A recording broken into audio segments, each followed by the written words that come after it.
Jeff Keenan here. I'm going to do a quick review on my 13-year-old Panasonic PT-AE4000U. I want to tell you how this thing's been performing and how many balls have I gone through in 13 years. And do you need to upgrade to 4K? Maybe not.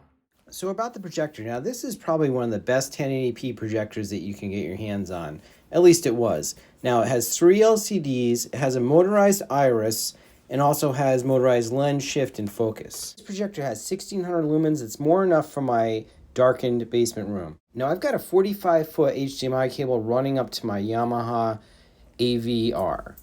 The only other thing I have is a power cable, and that's it to hook this thing up. Now I'm using a Harmony remote to control everything. I also have some home automation going that will turn the lights on and off when the projector fires up, or more precisely when the AVR comes on. Got a 120-inch screen and a small 5.1 setup with a 10-inch subwoofer.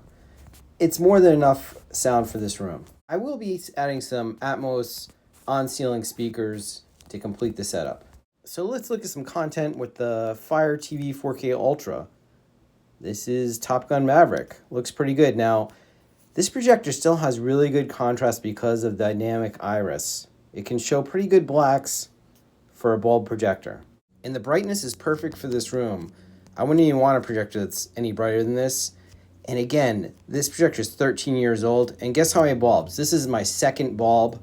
I simply reset them when the timer goes out, and I haven't had a problem. The first bulb maybe stopped working after about 10 years. Let's look at some gaming. I have a Xbox Series X and a PC hooked up to the AVR.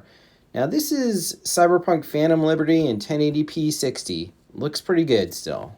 Do you need 4K and HDR? Well, a lot of the streaming services have some really nice 4K content with HDR, so that's nice, but a lot of the gaming still is going to be good in 1080p, and a lot of the TV series is still in 1080p, so it all depends what you're viewing. There you go. Remember to like and subscribe for more videos about AV, Wi-Fi, and tech products.